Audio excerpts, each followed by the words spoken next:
again to the Ely Climate Group and Cure and friends for the invitation tonight. I've been following your work. I've seen some of the press out of the Timber Jay about some of your conversations. So thanks for the invitation. I'm glad to be here. This is a kind of a special and strange homecoming for me. I was partially raised in Babbitt, Minnesota. So so when the mines closed in the 80s, that's when my family migrated to northern Wisconsin. So I definitely feel tensions, like environmental, economic, social tensions, and I love this place. I should also say, I also wanted to say in my thank you for the invitation to come here, also Ann Dewling's emails over the last many years saying, hey, watching what you're doing in Morris, keep up the good job. I really appreciate it. So thank you, Ann, for that kind encouragement over the years. And I love Ely. And so I'm a book nerd. I actually have my mom and dad here tonight in the front row. My dad Bruce and my mom Linda. So not that that's stressful at all. No. But I've got, you can see my mom and my sister there, and this is the rock at Birch Lake, a really special place for me personally. And I was climbing on it just a few hours ago. My parents got some pictures. And this is my son. You can see how he's aging. And his son, and my son's name is Ely. And people say, Ely after the town? Yes, Ely, that is my son. Ely, after the town. And the thought was maybe he would be a little bit tame and a little bit wild, right? So the Morris model. So they say don't bury the lead. So what is the Morris model? Well, the Morris model is just a name for a partnership. So it helps to name things.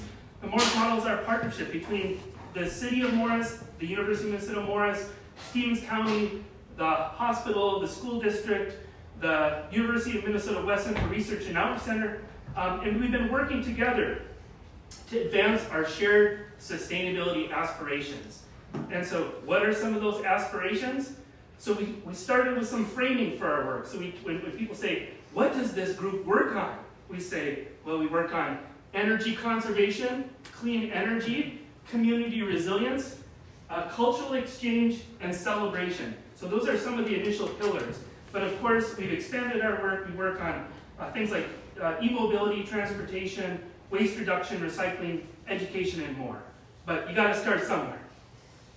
And I don't know how you react, but sometimes when I hear friends doing really amazing things, there's a bit of a feeling of, oh man, I'm behind. And then you feel a little defeated. And then sometimes I feel yeah, I've got work to do in this community or wherever I am, right? And so I think we can have mixed reactions to that. But what I want to encourage any group, including this one, is there are a lot of stages to the work we do. And it's not rocket science, but a lot of times the work we do follows this path of relationship building, and that is real work. That's really hard work. Staying and keeping in relationships. Assessment, that's pretty obvious, asking what have we done before, when has this community done something when people were really feeling good, what are other communities doing?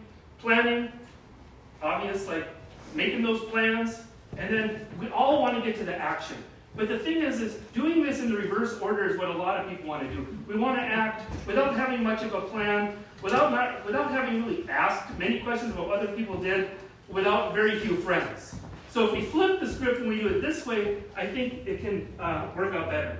So that's where I live, out on the prairie. It was the prairie. It is not the prairie anymore. 150 years plus ago, this was the tall grass prairie. This is the Dakota. We are on the homeland of the Dakota people, right? Minnesota Makoche, the land where the waters reflect the sky. 30% of our students at Morris are Native American. And so that's national news, right? It's a really outstanding place. We're a liberal arts college. We were a boarding school, a Native American boarding school at the turn of the century. Then we were the West Central School of Agriculture for half a century. And now for over half a century, we've been a liberal arts college. And that's where I live with my wife, Jennifer, who's an analytical chemistry professor. And so she's a lot of fun. And my son, Ely. And so if you're like my parents, you don't think I probably had, and I'm trying to channel the stand-up comic a little bit here. I'm seeing my friend from London. We're working together here, and I want to do a good sermon here. So I'm going to try and mix it up here a bit. But if you're like my parents, you're kind of wondering, what's sustainability even about? Do you even really have a job? And so in my past career, for 10 years, I was a 3,5 compound semiconductor metal organic vapor phase epitaxialist, which meant I grew lasers, crystal lasers, whatever that was. And so since 2006, I've served as sustainability director at the Morris campus. This was the first sustainability coordinator position hired in the U of M system. And I think I'm the longest running coordinator, and they haven't fired me yet. Who knows? But they haven't fired me yet. But sustainability, what are we talking about? And so, we're talking about how do we meet the needs of the present, us, without compromising the ability of future generations to meet their needs, right? So that's kind of a heady question. And so it kind of invokes questions about intergenerational justice, how do we harmonize tensions? A lot of my Native friends would say, Troy, this has been a part of our culture and discussion for a long time, 7th generational ethic. But at the end of the day, I think there's also kind of this feeling sometimes that is the sustainability thing, is it a United Nations plot to take over the world or something like that?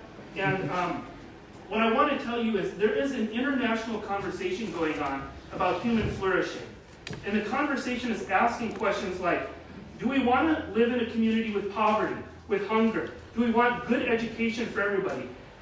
And do we want fair treatment of all gendered people? Do we want clean water? Do we want affordable clean energy and more? Those are the 17 development goals. And they open a door for us to have a conversation with each other. The good news is things have changed radically in 15 years. If we look at the carbon footprint of the state of Minnesota, again, there's more to sustainability than energy and recycling, right? So that's what the SDGs remind us. But energy is important. We've made great progress in Minnesota. Our top greenhouse gas emitting sector is transportation, followed by agriculture, followed by electricity. And imagine that. Our power plants that produce electricity are third in the list of producing carbon emissions. So we've made progress, we're making progress. And if you haven't been to the Minnesota Pollution Control Agency site to look at some of this amazing breakdown data, I highly encourage you to do it, because we can see, for example, whether it's in the industrial sector or the residential sector, that's where we use a lot of natural gas. So you can see the breakdowns and learn a little bit about light-duty trucks is a huge greenhouse gas emitting sector in transportation. Good to know. So this is where I live. It is much different than Ely, or where I live, or Babbitt, where I live, or Phillips, Wisconsin, where I live. The prairie poet Bill Holm talked about the horizontal grandeur of the prairie. Great words from Bill Holm. And so I do experience some of that, but I feel most at home when I'm driving up north and I see the transition, and then I breathe out and I feel like, whew, I'm home. But this is where I live. And so we've made this a home now for since 2005. What I like about Morris is I'm going to thread tonight the story of the University of Minnesota Morris with the city of Morris, because our stories are intertwined. But what I love about our community, our campus, is around every corner there's kind of like something to look at. And so you can see wind turbines, you can see solar hot water panels, you can see solar electricity panels, you can see cows under solar panels, you can see composting. And I'm thankful for some of the attention we've received. Obviously, we're trying to let people know something good is happening in Minnesota and out on the western edge of what was the prairie. And so we get 100% of our energy at Morris is carbon neutral. 2 large wind turbines produce over 60% of our electricity. And I think that's pretty cool. And nationally, we're one of the schools that produces the most electricity per student in the United States. So this was around Earth Day. This was April 19th. And I realize it's hard to see, but you see this flat line? You see the flat line? That's 0 kilowatt. That's how much power we demanded from the utility that day. So 0. From 12 a.m. to 12 a.m. the next day, we demanded 0 power from the utility that day. And then I put this one, this is a couple days later, I want to show this because then for just a couple hours between 11 a.m. and 2 p.m., or 3, 4 p.m., we went up to about 800 kW. So our campus needs about 1,000 kilowatt to run, or about a megawatt. Again, there's been some attention on Morris as a climate-friendly school. We appreciate that in the Washington Post and in the Star Tribune. But what I'm really excited about is the attention we got in the New York Times for our Morris model, for the community partnership working across political differences to try to advance some sustainability objectives. I really like what our former city manager says here. We've never focused on climate as being the thing to talk about because you don't have to, said Blaine Hill. Noting the benefits of lower energy bills, more local economic development. You can go around and just start working on this stuff.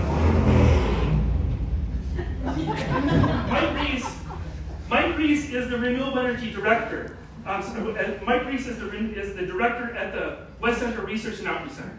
So he's head of the University of Minnesota Research and Outreach Center.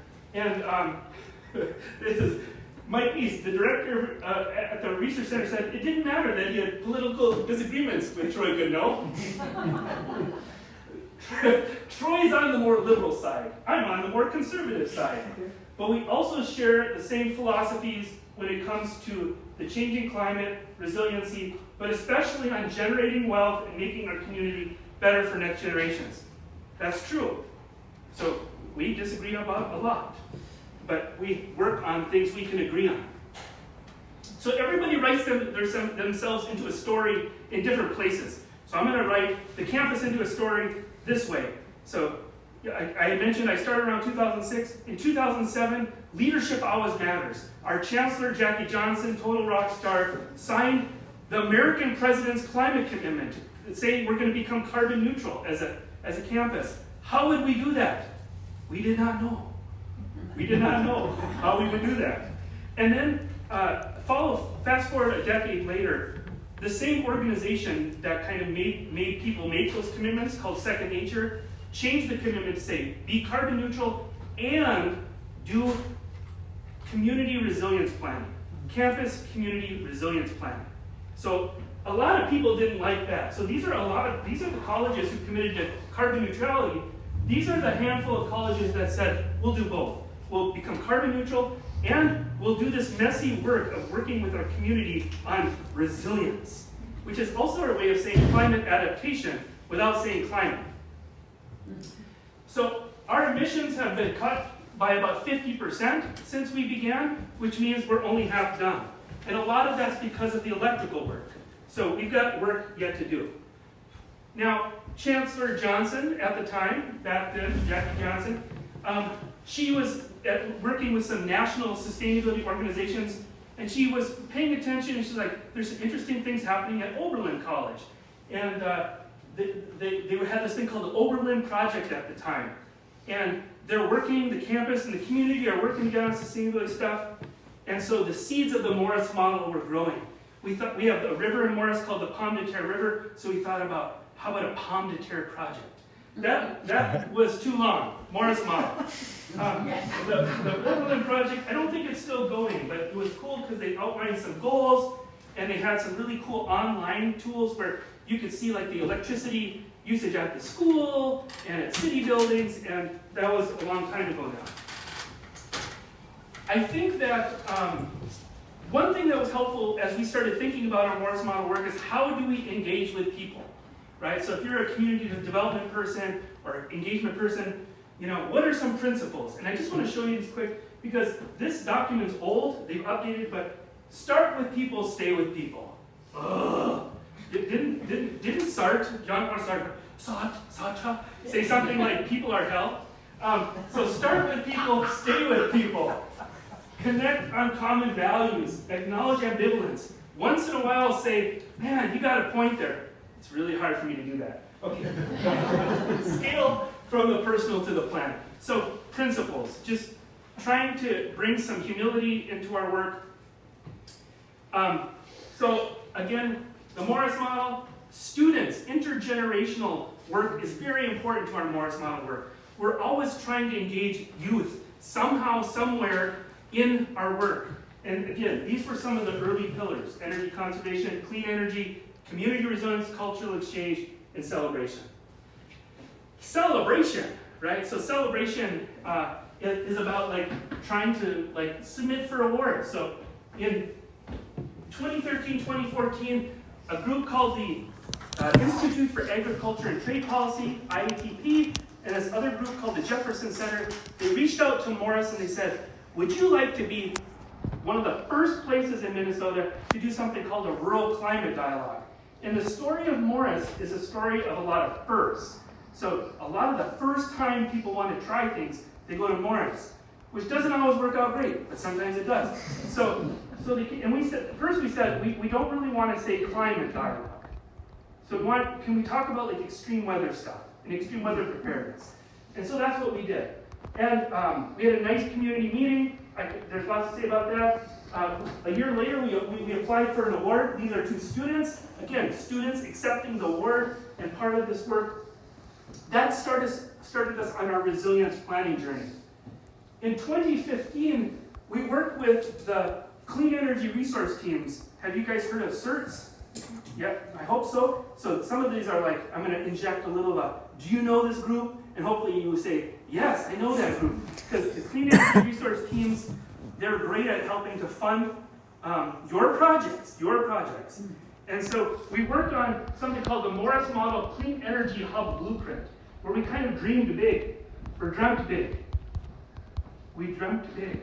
And one of the things we dreamed together was, how about if we did what we did? So on campus we had LED lighting, those newfangled light-emitting diodes. That's what I did kind of in my previous life, semiconductor work. And so this was, we had them in the parking lot, dark sky compliant, all over our parking lots on campus. The physicists were angry because they couldn't use the telescope to properly look at the stars. They were like, get on it. But then our city said, this seems cool. So we worked on an LED lighting project on Main Street because that's what the city controlled. And that helped advance our energy conservation pillar. And we did it. Morris looks bright future with local clean energy project. Minnesota firm has new approach to clean energy financing. We found a third-party financer to fund LED lighting on Main Street. That was one of our early victories. And then a couple years later, the utility put LED lighting across the community. But so you see this chain. We tried it on the campus, the city was like, that sounds cool, and then it kind of grew. So going back to, in November 2015, we had something called the EWAM, the Morris Extreme Weather Action Meeting. And if you look at the text, we don't say climate in the text. This is about trying to meet people where they are. Now, do I want to talk about climate? Yes, I do. Do I think climate change is real? Yes, I do. But the goal has been to try to bring people together and not immediately give them a reason to not hang out. And so we had a wonderful dialogue. This is a shot from one of the dialogues. This is Pete Wyckoff, who's now the assistant commissioner at the Department of Commerce. He helped play a role behind the scenes with Senator Smith in writing the Inflation Reduction Act. Total rock star. That's Pete. He's being a dork. He's talking about insulation in his house. I love it. We caught him on camera bragging about how he had reduced his energy usage. And then we sent students out across the community to develop our Morris Model Community Resilience Plan 1.0. That was in 2016. And they just visited with community members and were like, do you think weather is extreme, or do you think there's any challenges? We had a set of questions. They put all that together, and that helped form our plan. Along the same line of thinking about resilience, we've been thinking about microgrids since about 2015. How do we microgrid our community, or how do we do more energy storage is another way of talking about some of our challenges. We've received feedback from the community that it's not always windy. Although if you live in Morris, people are saying it's windy here in Ely. It's like windy, and Mitch can back me up. It is windy in Morris all the time. And some people said it's not sunny all the time. And so we took that to heart, that it isn't sunny, it isn't windy all the time. We're going to need some energy storage. It sounds like some of our best experts are suggesting that as well.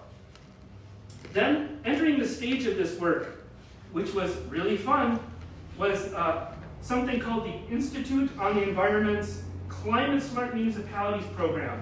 And so we frequently collaborate with the Institute on the Environment, and they're a wonderful partner at the University of Minnesota, and they partner Minnesota cities with German cities. And so IONE, I'll call them, Institute on the Environment, IONE came to Morris and said, would you like to be like the first community to partner with a bunch of Germans? And we said, absolutely, that sounds really good. And so we were partnered with a community called Saarbeck, one of the greenest communities in Europe. This is our former mayor and city manager signing a climate protection agreement and technical partnership. Now we snuck that through a little bit. I don't know about that, but they were excited to join the partnership, and the Germans talked about climate protection. Interesting framing. There's a lot of interesting framing that other people use. And so that feels like care. Anyway, so we signed a climate protection. This is Saarbeck, bioenergy park, solar on an old military bunker, wind turbines. It's crazy. They make 400% more energy than their community needs. Total inspiration. We take kids there in January. There have been delegations between Minnesotans and Germans going back and forth. These are college students. Look at this little University of Minnesota pennant. Yay! And happy. I'm wearing this 5 o'clock shadow because I didn't have any luggage that trip. That's all I can do. Anyway, they have a downtown also heating system that sends out heat to local buildings right in the downtown, and you can see it's glass. They have displays inside of it, totally educational. They have a Saarbeck Energy World Park out at the bioenergy park for kids. They have thousands of school children coming in. Pretty cool. So along this whole time frame, 2015, moving forward, we tried to have meetings at our local theater. So this was one. How many? Any of you see Chasing Ice? Oh, it's beautiful, beautiful movie. It'd be so awesome at your local movie theater here in town. And so first, we got people in the door. We're going to watch Chasing Ice, but first, we're going to talk about Minnesota's changing weather and how our community is preparing for extreme weather. What's absent from this? Yeah, climate. But that's what I want to talk about, but it's not here. And we got all these people, all these partners on here saying, that sounds good. That's good. We've got some churches and others, like everybody. See? Nothing to be afraid of. We're just going to watch some ice melting. Nothing. And so we continued on. We showed movies before the flood. Oh, shoot. Before the flood, we showed Switch. Now, enter the stage. Morris campus had one of the first Chevy Bolts, fully electric car. So that electric car demonstration rides. Now entering the stage, electric car show. We went from riding an electric car to there's enough electric vehicles in our community. We can do a show. Right. Okay. So then, in 2016, we wanted to let more people know what's going on, document our work. We opened up a website, and we asked a student to help us with a logo. Morris Model, a partnership for progress.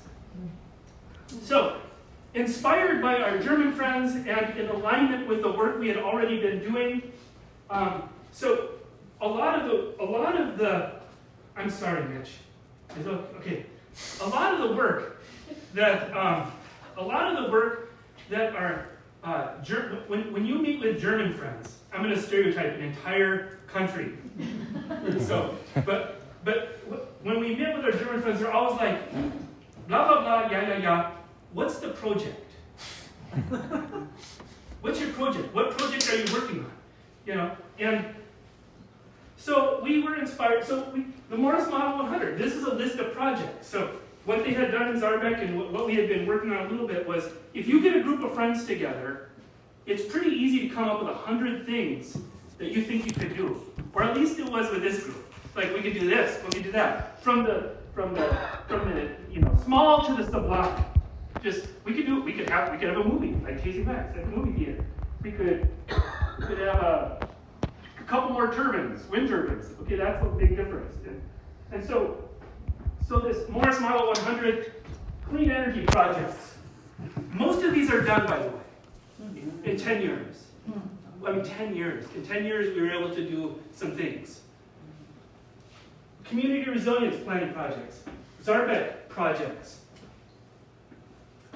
community outreach, education, and capacity building projects. There's a whole list of things that we came up with. And then, in 2016, we joined the Green Step Cities program. And my understanding is Ely is also part of the Green Step Cities program. And so we had already been doing some cool stuff in Morris, but I gotta tell you, travel changes people, right? So when our city manager came back from Germany, our former city manager, Blaine Hill, he was like, our refrigerators are too big. Why aren't we biking around the community more? Why is it? And so I was like, wow, absolutely, that sounds really good. So we began our Green Step Cities partnership.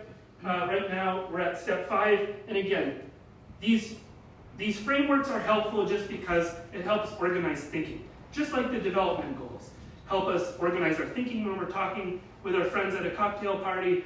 What are the 17 United Nations development goals? No poverty, no hunger.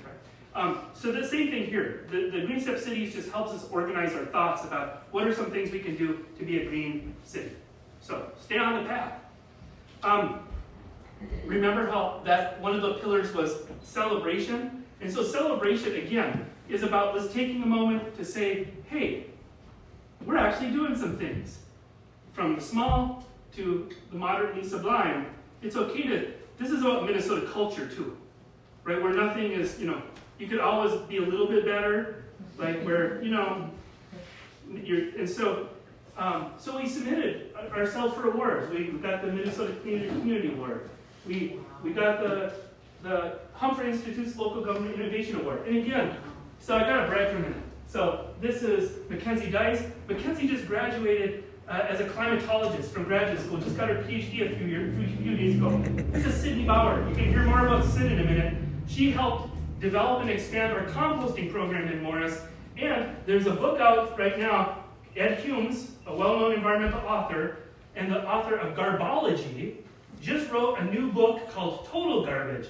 And in his acknowledgments, he lists Sydney Bauer, along with Greta Thunberg and others, as inspiration that youth are fueling and inspiring him and giving him hope. Amen to that. And then Sophie's been rocking it for years, working with various environmental organizations, youth organizations in the state. And Mackenzie is here again, getting a prize with us. So the message here is youth engagement, trying to figure out a way to engage youth in your community in some way. Okay, so then we were thinking, how might we develop a green heating system for our community? So we worked together with the campus, the hospital, and the school district. And we did a district energy heating study with Evergreen Energy, one of our top district heating companies in Minnesota. And that went really good. Again, so this is Jan Brummelhaus, our first German, we started a German internship program. So we started bringing interns over from the Munster University of Applied Sciences. That was kind of a first. Here's Sophie, the one I mentioned, who's doing, and then this is Brian Herman, our Vice Chancellor of Finance and Facilities. Again, leadership always matters. Having some people who are willing to try things is just so important. And cultivating leaders, celebrating your leaders, telling them when they're doing the good stuff, right? They just hear the bad stuff. So letting people know when they're doing something good. Okay, so we did this district energy study. We knew that we could do it. And then a vortex happened. And we've had vortices now. You know, we have new language. We've had multiple vortices in Minnesota, including a vortex in Minnesota that plunged our temperatures and killed the boiler at the school. So in the middle of that minus 30, 40 degree weather, they had to emergency put in a boiler, and that kind of screwed up our plans. That's okay, but that's what kind of happened. So we're on the path. District heating, now we got to wait. 2018 was a big year. 2018 was when we put together our first big strategic plan. We worked with our local initiative foundation, West Central Initiative. I don't know who your initiative foundation is, but they gave us money to take people. We went to Camp Ripley and we locked ourselves in a room and we said, okay, what are some big goals and ideas and stuff? You got more actions? And coming out of that, we came up with three big. Remember when people were talking about BHAGs, the big, hairy, audacious goals? I never liked that, but anyway.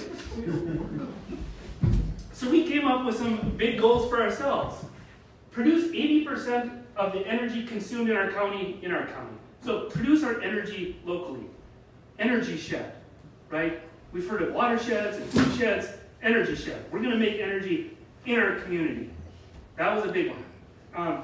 The second one was reduce energy consumption by 30%, and the third one was no landfilling, no landfilling of waste in the county, and then a bunch of other stuff. So these were some of the three big goals that we had. And then we revisited our Morris Model 100 and updated some because we had made some significant progress on the old 100 list of projects.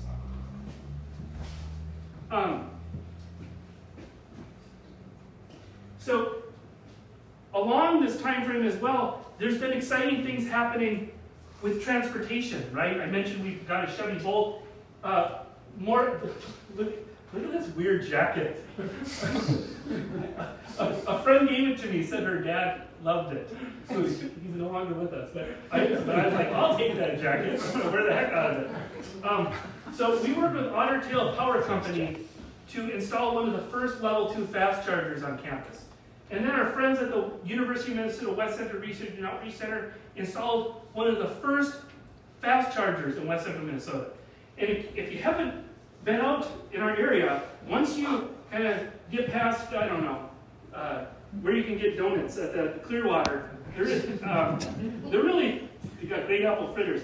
That's pretty much after that, it's like, you're not going to charge your car.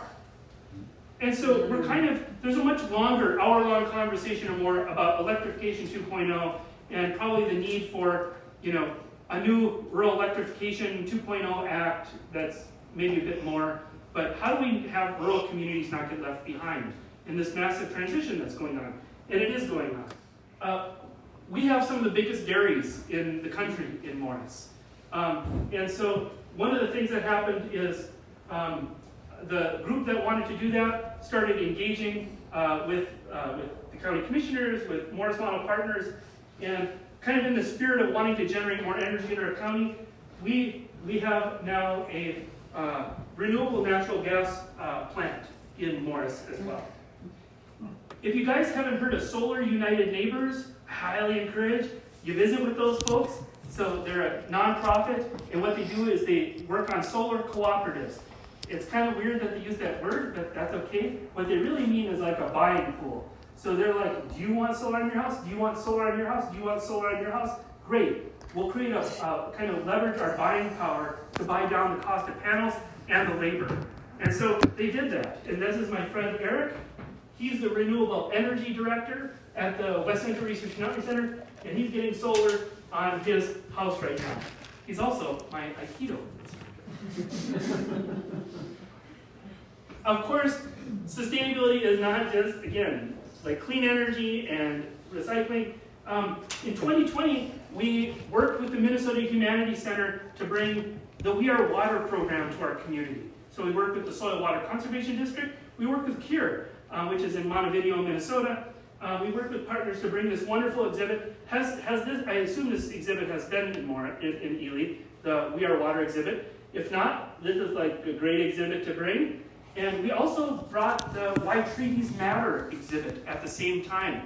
So a nice pairing between the We Are Water and thinking about treaty rights in Minnesota. And we brought that to our community. Also, if you go to www.wearewaterwcmn.com, there's some wonderful videos there that unpack the messages of that curated exhibit. So, I don't have to tell you that water is important and can be controversial. So in 2020, in the spirit of e-mobility, our Morris students at the Morris Campus Student Association said, we think we should work with the community on electric bikes. We could be more walkable, bikeable, but how do we make biking more accessible?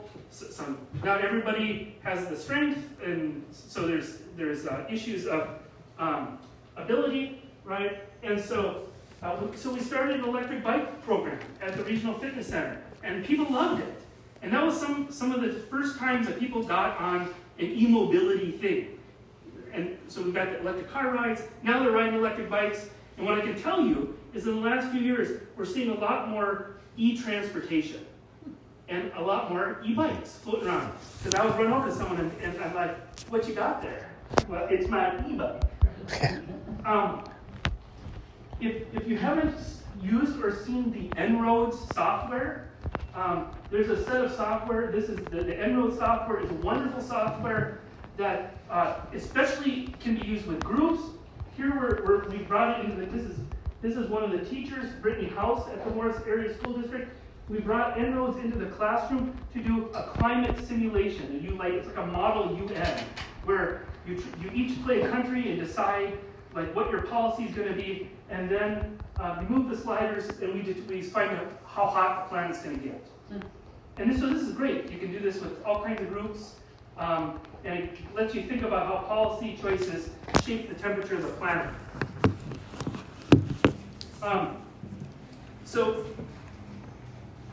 Here again, a cast of characters. For about 10 years, the Morris campus collected food scraps and put them behind the softball field.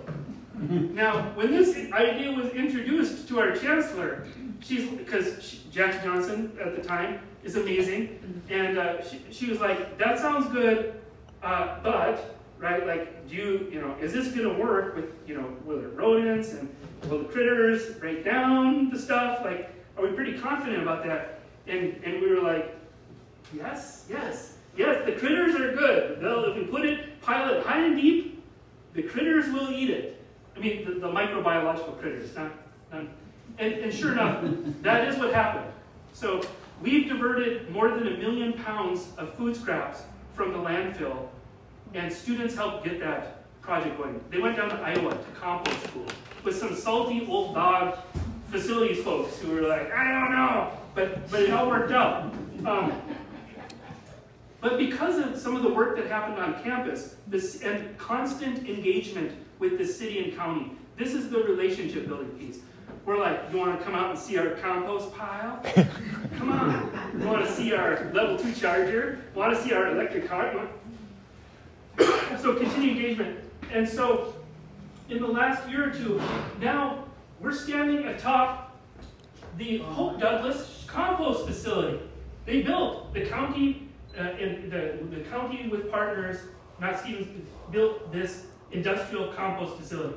And so now the Morris waste, and when I say Morris, I mean campus, I mean the downtown businesses, the food scraps from Pizza Ranch to Common Cup, the church-run coffee shop, all those scraps end up here. Here's Sydney again. This is Griffin. He's our Morris Model Coordinator, also a Morris alum, and the City of Morris Coordinator for the sustainability. there's yours truly.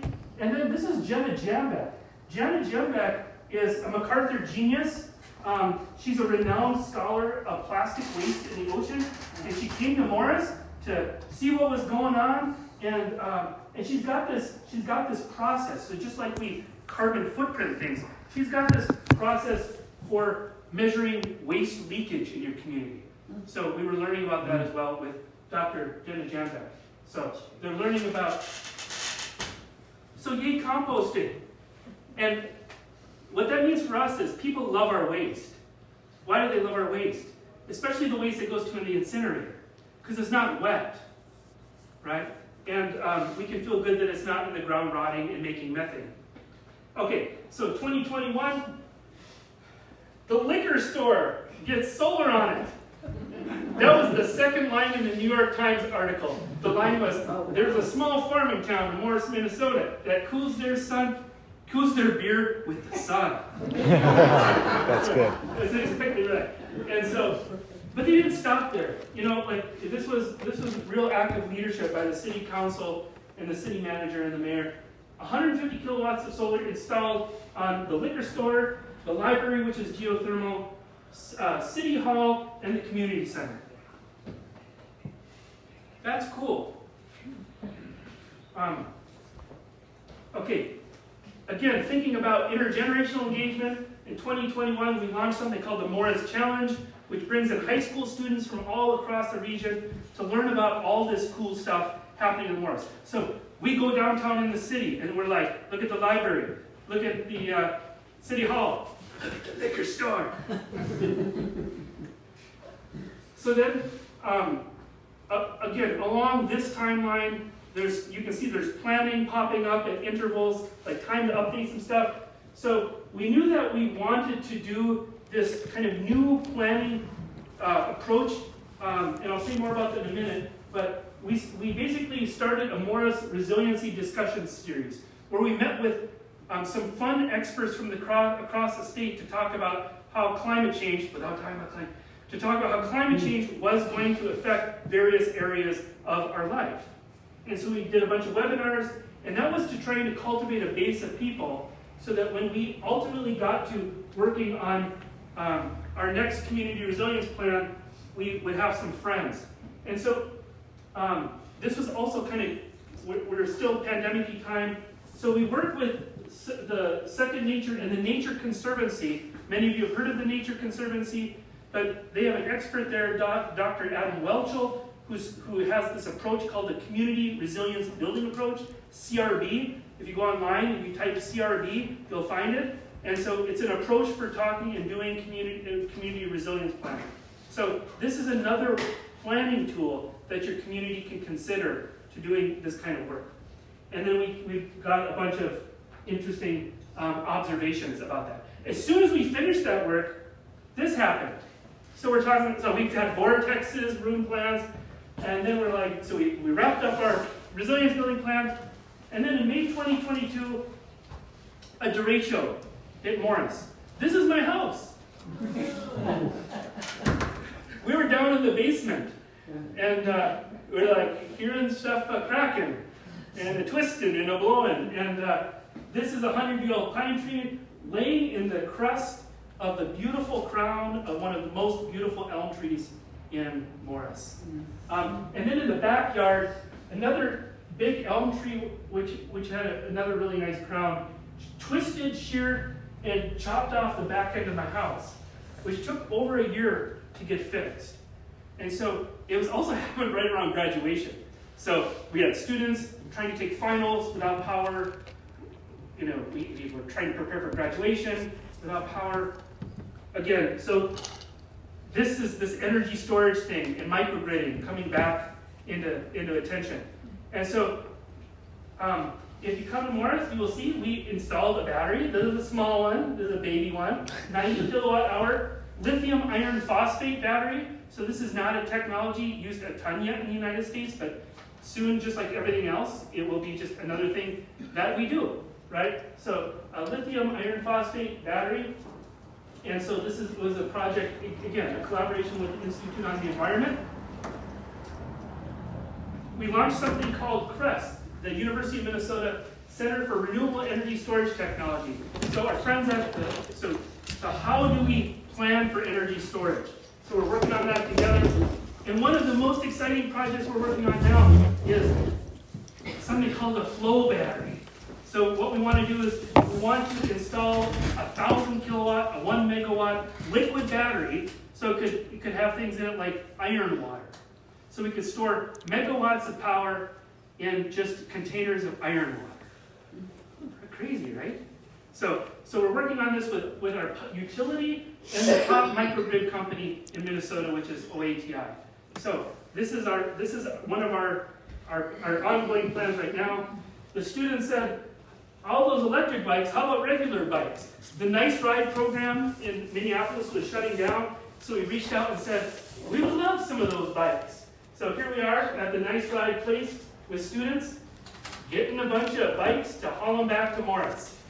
And so I'm excited to say that culminating all of this work, in July 2023, the Morris model was awarded the Department of Energy's Energizing Rural Communities Prize, with $100,000 to help support our Morris Model Coordinator position. So this was really exciting. And we've got a wonderful video online of our coordinator Griffin walking into the liquor store, taking that solar beer off the shelf.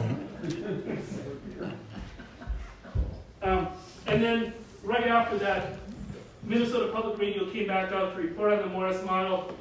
Again, our former city manager and our new mayor, Mayor Wallers, feeling proud about the work that has been happening in Morris over the last decade and their part in it.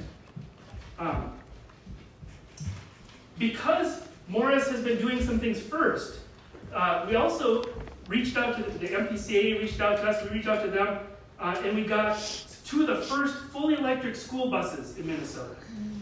So this was a big move by our school board to say, should we just get one electric school bus? And they said, why don't we try two?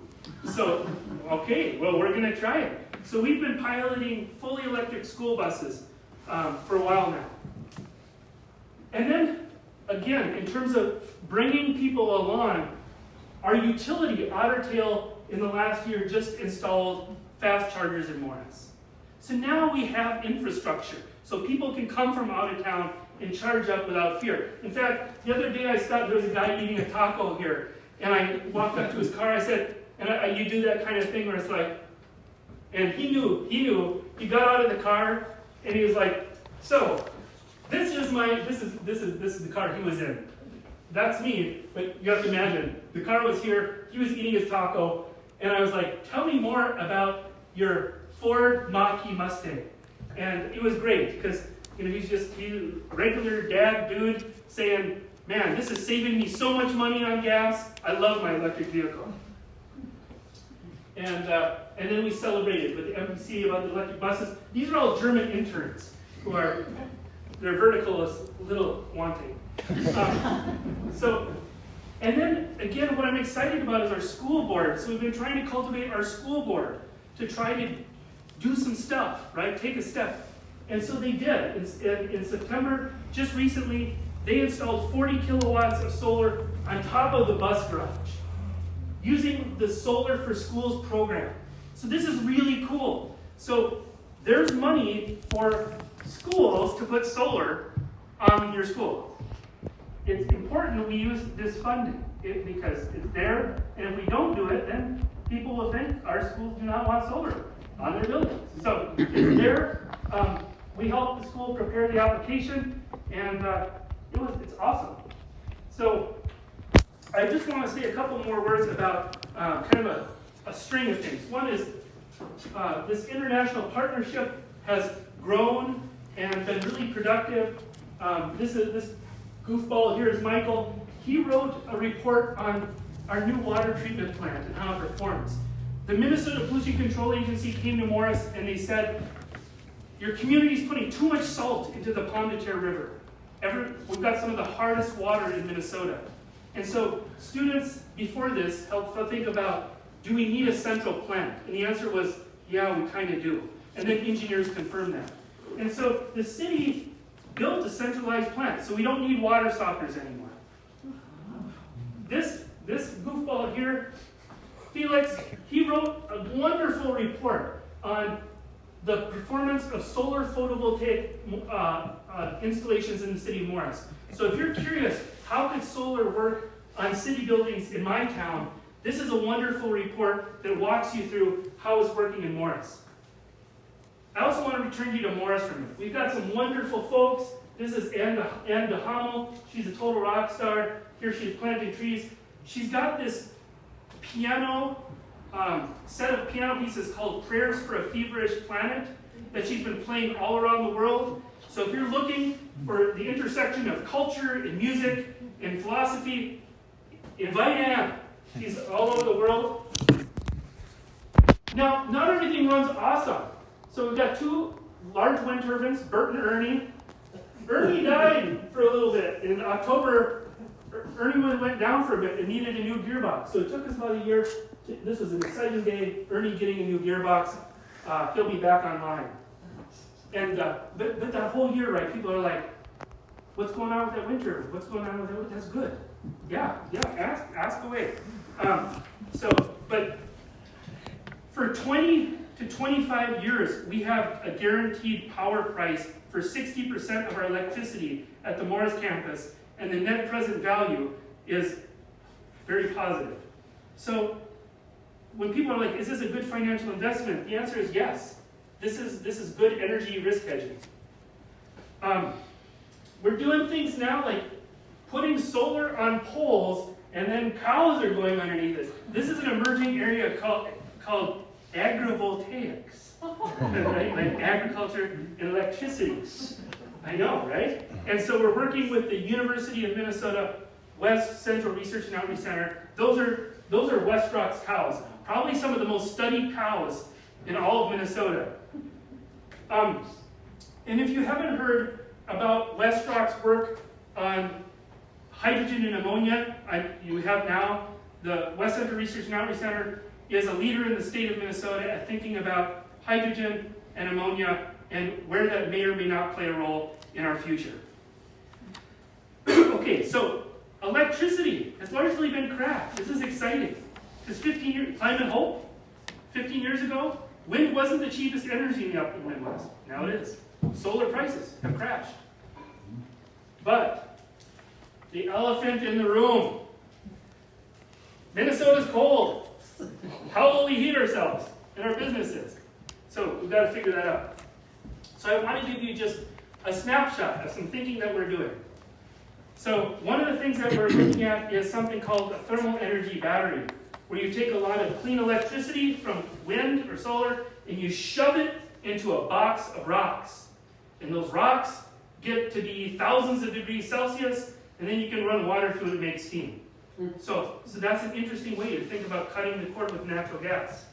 And so we wrote a grant to the Department of Energy and for decarbonizing our campus, and we got it. No, we didn't. We did not get it. We did not get it. That's okay. But we're thinking, we're dreaming, we're plotting, we're planning.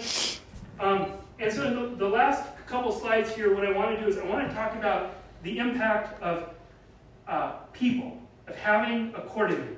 So one of the things that we've had the last couple of years is we applied to the state of Minnesota for funding for a Morris Model coordinator, which is also the City of Morris coordinator. And I know you know this, but like humans make the difference. And so human power matters. And so this is Griffin. Yay, Griffin! They are our Morris Model coordinator, and they're kicking butt. And we're so proud of Griffin. Again, that Griffin is doing things like writing articles for the local newspaper and putting those blog posts online, which you can find at morrismodel.org, which is improving all the time. Griffin wrote this awesome Energy and Environmental Roadmap for Minnesota Communities report. So this is a report you're definitely going to want to look at, which kind of outlines some of the how have we been building out the Morris model in Morris. And if you're interested, we can chat and get to that. Inspired by our Zarbeckian friends, they have something called the Zarbeck Experience Pathway. So you walk around the city and you see signage, like on the side of buildings, like how many kilowatt hours they use. What a great idea to build energy literacy. So Griffin made all these signs, so on City Hall and here and the library, the liquor store, you name it. You're walking around Morris, it's like, oh, I'm reading and learning something new. That's pretty cool. Good job, Griffin. That's awesome. Griffin is also doing some of the assessment work of basically carbon footprinting the city, working with the county on carbon footprinting, and trying to work with the school to get data to do carbon footprinting at the school as well.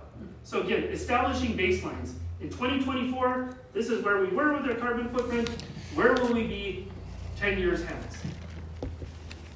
We're also an EV Smart City. We've been working, the city's been part of the cohort program with the Great Plains Institute, working on the EV transition. So again, another program that you can consider being a part of. Another project being explored in Morris is, this is that brand new water treatment plant to make sure we don't put salt in the river. The city is exploring putting in a lot. It's like 700 kW of solar. We'll see if that comes to fruition. We're in discussion, right? And that will sit right next to the agrivoltaic field, which also is going to get 200 more kW this summer. So there will be over 500 kilowatts of solar powering the campus. And the campus needs 1,000 kilowatt at any given point. So we could talk more about, why do we just keep adding all this stuff? What are you doing? We're also going to get the first electric small transit bus in greater Minnesota. It was cool because this snowball's rolling. And so the Department of Transportation reached out and said, hey, Morris folks, you guys seem like you'll try anything. How about a cutaway bus?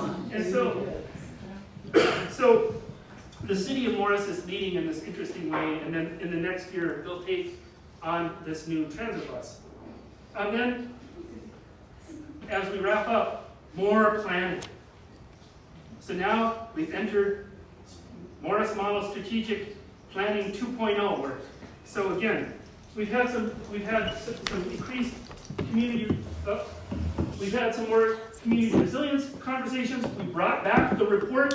We dusted off the report and said, remember we did that report thing? Where are we at? Have we made any progress?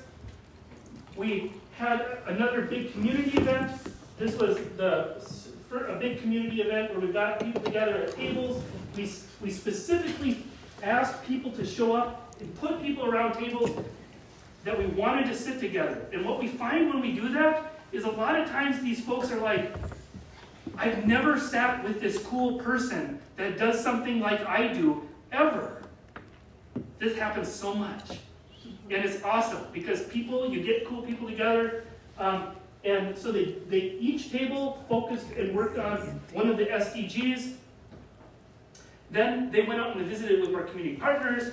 And then we had a second community event where we invited people back and we said, what do you think about the goals and ideas that came out of all of this?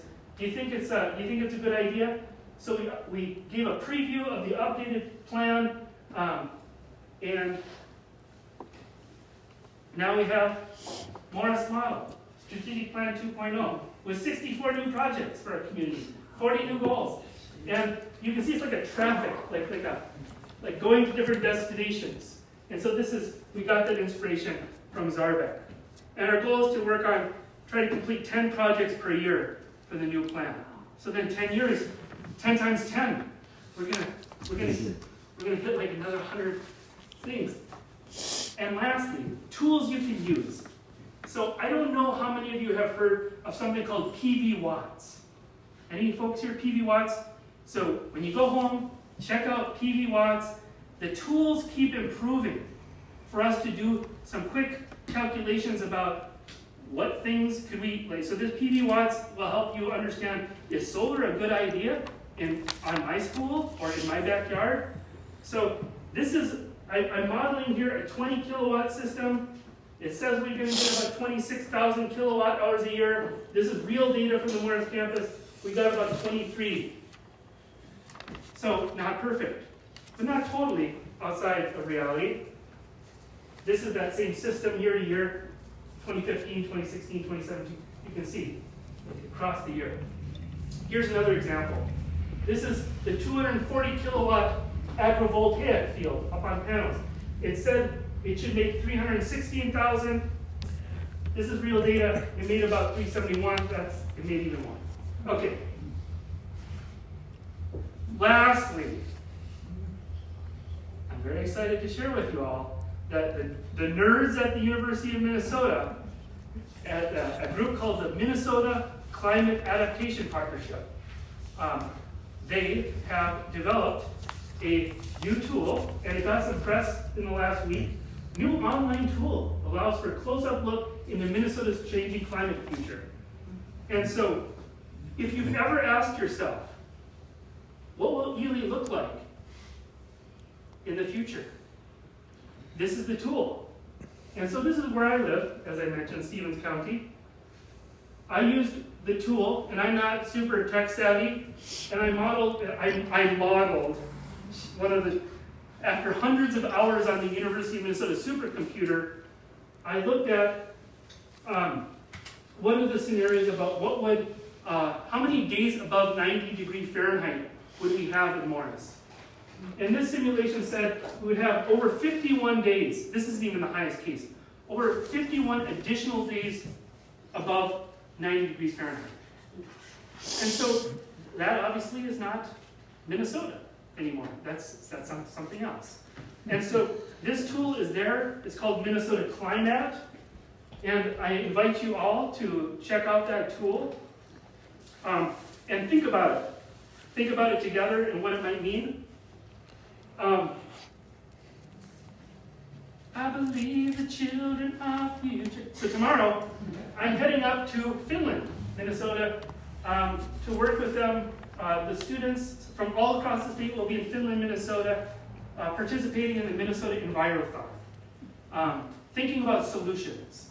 And this year, the topic, it was very nice. They asked if I would write the topic this year in the test. They're thinking about green steel. And so if you want to see what the students were thinking about, you can go read the Envirothon case scenario, the issue scenario. That's where I'll be tomorrow morning. But the youth are truly kicking butt, and they're looking to their intergenerational elders to think with them about solutions and being solution focused. And so what I hope you saw in this whirlwind hour-long presentation was solutions, trying things. I didn't unpack all the mistakes that we made and wrong starts, but trying things and bringing people together, and cultivating cultivating friendships at your school, at your whoever, starting and growing outwards with friendships you might not think, with unusual partners. Yeah. So again, with that, I thank you for the invitation to visit with all of you, and a big thanks to my many Morris colleagues and partners. So I'm representing the work tonight of many people. So that's quite an honor to be able to get to do that. But if you want to talk more, you can always reach out to me at good0044. So with that, thank you for the invitation tonight.